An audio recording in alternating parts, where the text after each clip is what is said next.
অবশেষে দারুণ সুখবর দিল আবহাওয়া দফতর। গুমোট গরম থেকে মিলবে রেহাই। আজ 4 ডিগ্রি কমবে তাপমাত্রা।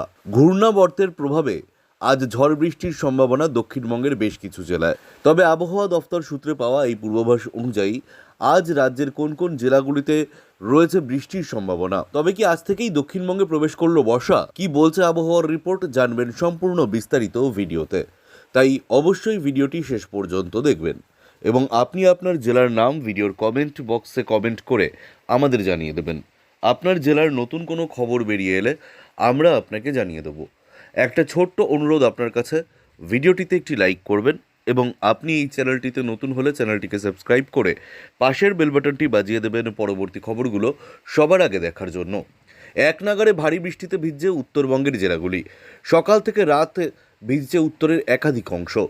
আবহাওয়া দফতর সূত্রে খবর, ঘূর্ণাবর্ত এবং অক্ষরেখার মিলিত প্রভাবে হিমালয়ের পাদদেশীয় জেলাগুলির বিস্তীর্ণ অংশে বৃষ্টি জারি থাকবে। আপাতত ঘূর্ণাবর্তটি উত্তর পূর্ব বাংলাদেশের উপর রয়েছে। ওদিকে উত্তর পূর্ব ভারতে বঙ্গোপসাগর থেকে প্রচুর পরিমাণে জলীয় বাষ্পও ঢুকছে, তাই আপাতত বৃষ্টি চলবে উত্তরবঙ্গের জেলাগুলিতে। আজ বৃহস্পতিবার জলপাইগুড়ি, আলিপুরদুয়ার এবং কোচবিহার জেলায় প্রবল বৃষ্টির সম্ভাবনা রয়েছে। দার্জিলিং ও কালিম্পংয়ে ভারী বৃষ্টি হতে পারে। কমলা সতর্কতা জারি করেছে আবহাওয়া দফতর। 25 তারিখ পর্যন্ত উত্তরবঙ্গের জেলাগুলিতে বৃষ্টি চলবে বলেই পূর্বাভাস দিয়েছে আবহাওয়া দফতর। পাশাপাশি উত্তরের উত্তর দিনাজপুর, দক্ষিণ দিনাজপুর এবং মালদায় বজ্র বিদ্যুৎ সহ হালকা থেকে মাঝারি বৃষ্টি হবে। কোথাও কোথাও ঘন্টায় 40 থেকে 50 কিলোমিটার গতিবেগে ঝোড়ো হাওয়া বইতে পারে।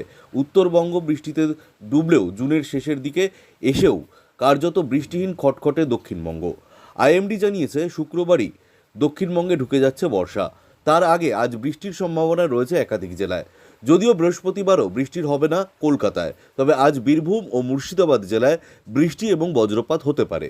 বজ্র বিদ্যুৎ সহ হালকা থেকে মাঝারি বৃষ্টির সঙ্গে 30 থেকে 40 কিলোমিটার বেগে দমকা হাওয়ার পূর্বাভাস। পাশাপাশি আজ হালকা বৃষ্টি হতে পারে উত্তর 24 পরগনা, দক্ষিণ 24 পরগনা, পূর্ব মেদিনীপুর, পশ্চিম মেদিনীপুর, ঝাড়গ্রাম, পুরুলিয়া, বাঁকুড়া, পূর্ব বর্ধমান, পশ্চিম বর্ধমান, বীরভূম, মুর্শিদাবাদ এবং নদিয়া জেলায়।